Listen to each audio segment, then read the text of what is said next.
नमस्कार, स्वागत है आपका इंडिया रिपोर्ट में और मैं हूं आपके साथ सुष्मिता तिवारी। बुलेटिन की शुरुआत से पहले एक नजर आज की हेडलाइंस पर। तिरंगा विवाद ने पकड़ा तूल, असलम के खिलाफ मुस्लिम समाज उतरा सड़कों पर, मुस्लिम समाज से बहिष्कार का किया ऐलान। प्रधानमंत्री आवास योजना के हितग्राही बने किराएदार, आशियाने का आसरा देकर किया बेघर। छात्र और पालक पहुंचे डीआईओ के पास, कार्रवाई का दिया आश्वासन, बच्चों को नहीं मिली है मार्कशीट, बच्चों के भविष्य से किया जा रहा है खिलवाड़। ग्रामीणों ने इंडिया रिपोर्ट टीम से लगाई गुहार, गांव की तलाई बन रही है लोगों के लिए मुसीबत। हरे की सहारे श्याम परिवार ट्रस्ट की ओर से निरंतर जारी है सेवा, बाढ़ पीड़ितों की जा रही है भरपूर मदद। आइए शुरू करते हैं खबरों का सिलसिला। प्रधानमंत्री नरेंद्र मोदी की अति महत्वाकांक्षी पीएम आवास योजना के अंतर्गत पात्र हितग्राहियों की मुसीबत समाप्त होने का नाम नहीं ले रही है। पात्रता सूची में नाम आने के बाद हितग्राही पहले तो प्रथम किश्त के लिए परेशान होते रहे और रिश्वतखोरी की जेब भरने में आधी किश्त गवा बैठे। किश्त डाली तो घर की नींव का कार्य भी पूरा नहीं हो पाया। जैसे तैसे कर्ज उठाकर दीवारें उठाई, अब छत भरने के लिए किश्त की राह तक रहे हैं। देखिए सोयत कला से हमारे संवाददाता एमएलए राठौर की ये पूरी रिपोर्ट। बहुत सारे हितग्राहियों ने तो कर्ज लेकर अपना मकान पूरा कर लिया, लेकिन मजदूरों का आशियाना तो अभी किश्त के इंतजार में अधूरा ही पड़ा है। हितग्राहियों के खाते में 1-1 लाख रुपए की पहली किश्त डल गई। किश्त डलने के बाद ही हितग्राहियों ने अपने कच्चे मकान तोड़कर पक्का निर्माण कार्य आरंभ कर दिया, लेकिन महीनों बीत जाने के बाद भी तीसरी किश्त का कोई ठिकाना नहीं है, जिससे शहर में सैकड़ों हितग्राहियों के निर्माणाधीन आशियाने अधूरे पड़े हैं और यह लोग मजबूरन किराए के मकान में रह रहे हैं, जिससे कई लोगों ने तो आधे से ज्यादा रकम तो किराए में ही दे दी और कुछ घूसखोर खा गए। प्रधानमंत्री आवास योजना के तहत सोयत कला में 1850 पात्र हितग्राहियों की डीपीआर स्वीकृति हुई थी, लेकिन बिना चुनाव के गरीब को घर तो मिलने वाला है नहीं। मध्य प्रदेश में नगर निकाय के चुनाव हो तो गरीबों को आवास का लालच देकर राजनेता अपना वोट बैंक बढ़ा कर सके। इसी कारण कुछ राजनेताओं ने गरीबों के हक को दबा रखा है। 2 वर्ष से अधिक समय से लगातार अपना मकान बनाने की जद्दोजहद कर रहे 1850 लोगों की समस्या फिलहाल समाप्त होती दिखाई नहीं दे रही है। खैर, चुनाव के बाद 1 लाख की किस्त डलने के बाद लोगों ने कच्चे मकान तोड़कर पक्का बनाने की उम्मीद की किरण जगने के आसार दिखाई दे रहे हैं। आवेदन दिया था, सूची में नाम भी आ गए थे, पर वो जो जीवे टैंकी कहीं करने के लिए आया था नगर पंचायत कर्मचारी, तो उन्होंने बोला कि आप नगर पंचायत में आके मिलना मेरे से। तो मैंने गया तो वो सूची से भी अपात्र कर दिया मेरे को। अभी मालूम पड़ी मेरे को, तो गीतामाई का नाम से था वो। अच्छा, किस नाम से आवेदन दिया था आपने? गीतामाई का नाम से, गीतामाई बाबू लक्ष्मण।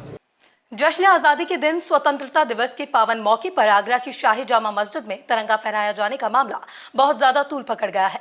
आपको बताते चले कि तिरंगे का अपमान करने के एवज में इस्लामिया लोकल एजेंसी के चेयरमैन हाजी असलम कुरैशी ने न केवल शाही जामा मस्जिद से मुफ्ती हुबैब रूमी को निष्कासित कर दिया है, बल्कि उनकी तहरीर पर थाना मंटोला पुलिस ने शहर मुफ्ती और उनके बेटे को 4 गंभीर धाराओं में नामजद किया है। इस प्रकरण पर एसएसपी आगरा ने पहले पूरे मामले की जांच सीओएलआईओ के द्वारा कराई गई थी और जांच पूर्ण हो जाने के बाद थाना मंटोला पुलिस से यह मुकदमा दर्ज किया गया था। देखिए आगरा से हमारे संवाददाता जिशान अहमद की पूरी रिपोर्ट। जैसे ही ये खबर मंटोला क्षेत्र में फैली कि शहर मुफ्ती के खिलाफ गंभीर धाराओं में मुकदमा दर्ज हुआ है, तो मानो जंगल में आग ही लग गई। सोशल मीडिया पर असलम कुरैशी के विरोध में मुस्लिम समाज द्वारा पूरा बाजार बंद रखने और एक पैदल मार्च निकाले जाने का ऐलान किया गया था। उसी के तहत आज गुरुवार को मंटोला थाना क्षेत्र के रहने वाले मुस्लिम समाज के सैकड़ों लोगों ने पैदल मार्च शुरू किया। यहाँ पैदल मार्च मंटोला से लेकर जिला मुख्यालय आगरा तक था। विवाद न बढ़े, इसको देखते हुए बड़ी संख्या में पुलिस बल को भी तैनात किया गया था। मार्च में शामिल लोग हाथों में तख्तियां लेकर चल रहे थे। इन तख्तियों पर मुकदमा दर्ज कराने वाले चेयरमैन असलम कुरैशी के विरोध में नारे भी लिखे थे।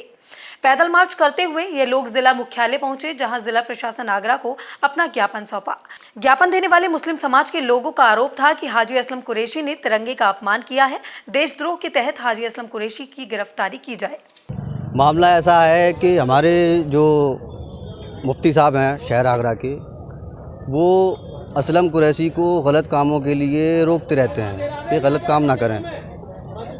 असलम कुरैशी ने राष्ट्रीय ध्वज का अपमान किया। मुफ्ती साहब ने जो है उनको नसीहत दी कि आप अपमान मत करो इसका, ये बुरी बात है, नियम के ख़िलाफ़ है। उस बात को लेकर जो है ये बौखला गए और उनको धमकी देने लगे कि मेरे काम में आप बिल्कुल दखलंदाजी मत दिया करो। अगर आप दखलंदाजी देंगे तो मैं आपको मुफ्ती पद से हटा दूंगा और जो है आपके खिलाफ फर्जी मुकदमा लिखाकर आपको जेल भिजवा दूंगा। उन्होंने जो ज्ञापन दिया है वो असलम कुरैशी के खिलाफ दिया है, जो उन्होंने हमारे राष्ट्रीय ध्वज तिरंगे का अपमान किया है। तिरंगे का अपमान जो किया है उन्होंने, सन 2002 के एक्ट में साफ साफ लिखा है, जिस तरीके से तिरंगा उन्होंने पीछे अपनी बैक साइड में लगाया है, तिरंगे पे किसी भी तरीके का अक्षर नहीं लिख सकते, लेकिन इन्होंने लिखा। और 2002 के एक्ट में और एक और चीज़ है कि आपकी जो 3 कलर की हमारी पट्टियाँ होती हैं वो बराबर की होनी चाहिए, लेकिन इन्होंने तिरंगे का बिल्कुल रुख ही बदल दिया है। देखिए, अगर ये तिरंगा, अगर इसमें अशोक चक्र नहीं होता तो ये तिरंगा नहीं माना जाता, इसमें अशोक चक्र है तो इसका मतलब ये तिरंगा है। दूसरी चीज़, जब अपना तिरंगे का जो 2002 का एक्ट है उसमें तिरंगा आगे होता है, उसके 3 फीट पीछे हम लोगों को खड़ा होना चाहिए तिरंगे के सम्मान में, लेकिन इन लोगों ने तिरंगा अपने पीछे लगाया है और ये लोग असलम कुरैशी ये बैठे हैं और तिरंगा आगे पीछे लगा हुआ है, ये लोग आगे खड़े हुए हैं। हमने उन्हें बताया, कप्तान साहब को, कि मुफ्ती साहब ने असलम को ये बताया कि ये जो हरम शरीफ है मस्जिद का, वहाँ कोई प्रोग्राम मत करना, इससे वहाँ नहीं होता, वहाँ कतई कोई भी हरकत करें, हम भी करें तो वो हराम है, नाजायज़ है। लेकिन असलम कुरैशी जो है माना नहीं, उसने बदतमीज़ी की मुफ्ती साहब से और वहीं कार्यक्रम किया।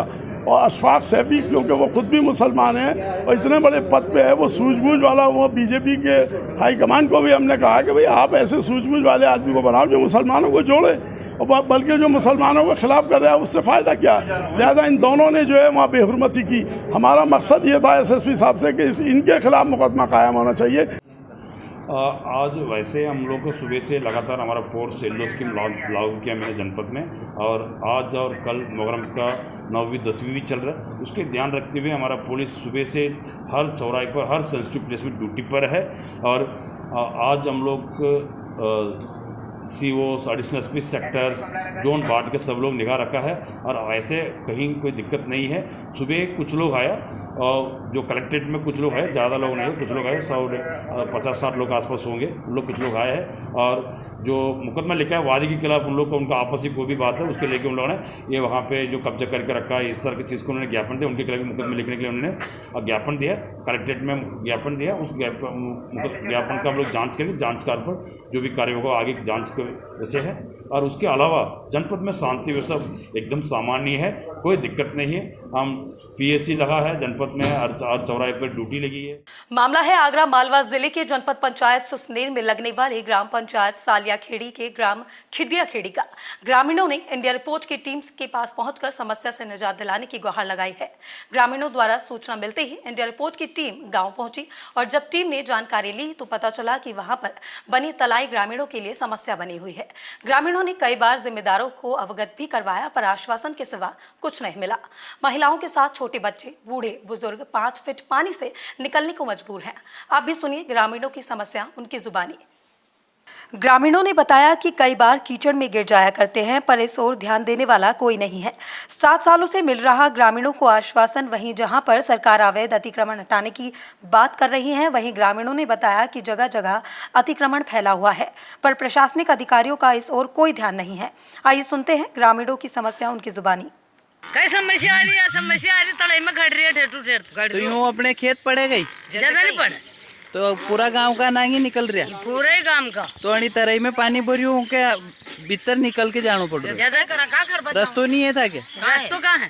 थाने कोई पंचायत वाला ने बताई कि नहीं बताई समस्या? सब बता दी नहीं सब। इसमें ये रोड आज तक कोई स्वीकृत हुआ ही नहीं, और इसमें मैंने कोई काम किया ही नहीं, और ना कोई पैसे निकाले, इससे मैंने काम ही नहीं किया तो पैसे कहाँ से निकालूं। ग्रामीणों का आरोप था कि भाई 1,37,000 रुपये स्वीकृत हुए थे सन 2018 में। ये आरोप बिल्कुल झूठा है, मतलब कोई पैसा नहीं निकला उसका, और नहीं निकला, रोड कोई स्वीकृत भी नहीं हुआ है। रोड स्वीकृति नहीं हुआ तो पैसे निकलेगा कहाँ से? गाँव में समस्या की एक तो निकलने की बहुत समस्या है। गाँव में तलाई के पास नहीं, जब नायब तहसीलदार मोदी ने बताया था कि उसके गांव के आसपास से तलाई के पास मोरम डाल के और रोड बना दिया जाएगा। जी जी। तो दबंग लोग क्या करते हैं कि वो अतिक्रमण खोलते नहीं वहाँ से। वो पूरे गांव में 900 बीघा जंगल है पूरे गांव का, और जो 900 बीघा जंगल है गायें चरने के लिए, आज वहाँ 1 बीघा जमीन भी बची नहीं चरने के लिए। मतलब आपका ये कहना है सीधा सीधा कि अतिक्रमण हो रहा है गाँव? पूरा गाँव में 100% यूनिक है, यानी पूरे गाँव में ही सारा अतिक्रमण, बिल्कुल पूरा गाँव नष्ट हुई, कोई रोड चलाने के लिए जगह भी नहीं बची। तो ये समस्या आ रही है यार, बहुत परेशानी आ रही है, खड़पा की दिक्कत आ रही है, मोटरसाइकिल। मतलब ये तलाई में आपका रास्ता है वहाँ कुएं तक जाने का? ठेठ कुएं तक जाए वहाँ ठेठ। मतलब ग्रामीण क्षेत्र के ग्रामीण जो लोग हैं उनका सभी का रास्ता इसी से तरह से ठेठ बोलता। थोड़ी जिम्मेदारों को अवगत करवाया आपने इस विषय में? हाँ, समस्या ये आ रही है कि आज से 3 साल पहले तहसीलदार मैडम भी आई थी, सरपंच साहब भी आए थे और मंत्री जी भी आए थे।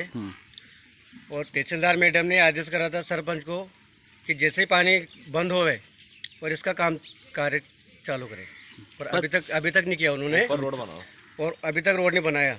और ये पूरे गांव की समस्या है, एक की नहीं है, पूरे गांव की। शाजापुर जिले में एक ऐसे स्कूल का मामला सामने आया है जो बिना अनुमति के संचालित हो रहा था। स्कूल संचालक बच्चों को दूसरे स्कूल की मान्यता पर उन्हें मार्कशीट एवं टीसी प्रदान कर रहा था। कोरोना काल में स्कूल संचालक ने अभिभावकों से फीस तो वसूल ली, लेकिन अभी तक बच्चों को मार्कशीट उपलब्ध नहीं करवाई गई है। स्कूल संचालक गाँव से गायब भी हो गया है। सैकड़ों बच्चे अपने भविष्य को लेकर चिंतित हो रहे हैं। चिंतित बच्चों ने शाजापुर जिले के लड़ावद में फ्यूचर क्रिएशन एकेडमी के नाम से स्कूल खोला गया और उसमें कक्षा नर्सरी से लेकर 10वीं तक बच्चों को प्रवेश दिया गया। स्कूल खुलने के बाद 2 वर्षों से कोरोना के चलते सभी शैक्षणिक संस्थाएं बंद है, जिसका फायदा स्कूल संचालक ने बखूबी उठाया और बच्चों के परिजनों से फीस वसूली कर ली, लेकिन उन्हें आज तक मार्कशीट दी ही नहीं गई और न ही दूसरे स्कूल में प्रवेश के लिए टीसी। स्कूल संचालक ने कुछ बच्चों को दूसरे स्कूल की मार्कशीट दी है। अब बच्चों के अभिभावकों को पता चला है कि ये स्कूल की मान्यता ही नहीं है। केवल गांव में स्कूल खोलकर स्कूल संचालक ने उन्हें बेवकूफ बनाया। आज कुछ अभिभावकों ने अपने बच्चों के साथ स्कूल में लगा बोर्ड लेकर जिला शिक्षा अधिकारी के पास आए और उन्हें पूरे मामले से अवगत कराया। जिला शिक्षा अधिकारी ने भी बिना मान्यता के चल रहे स्कूल पर जाँच के बाद कार्यवाही की बात की। अभी कुछ पालक बालकों सहित इस कार्यालय में उपस्थित हुए और उनके द्वारा अशासकीय विद्यालय से संबंधित एक शिकायती पत्र प्रस्तुत किया गया है ग्रामवासियों की ओर से, जिसमें मान्यता न होने के बाद भी विद्यालय संचालन कर अंक सूची एवं टीसी वितरण का आरोप लगाया गया। हम अपने मान्यता सेक्शन के माध्यम से इस प्रकरण की शीघ्रातिशीघ्र जांच कराकर और इस प्रकार अनियमित रूप से शाला संचालन की स्थिति पाई जाती है तो उसके विरुद्ध समुचित कार्यवाही प्रस्तावित करेंगे। हरे के सहारे श्याम परिवार ट्रस्ट की ओर से बाढ़ पीड़ितों एवं साधु संतों के लिए सेवा निरंतर जारी है। आज संकुआ धाम पर हरे के सहारे श्याम बाबा परिवार सेवड़ा प्रमुख श्यामू ठाकुर के नेतृत्व में सेवड़ा मंडल अध्यक्ष सुरेंद्र सिंह चौहान के मार्गदर्शन में संतों को कंबल बांटे गए। देखिए ये पूरा मामला। आपको बता दें कि हरे के सहारे श्याम परिवार की ओर से बाढ़ प्रभावित लोगों के लिए निरंतर 15 दिन से सेवा कार्य किया जा रहा है।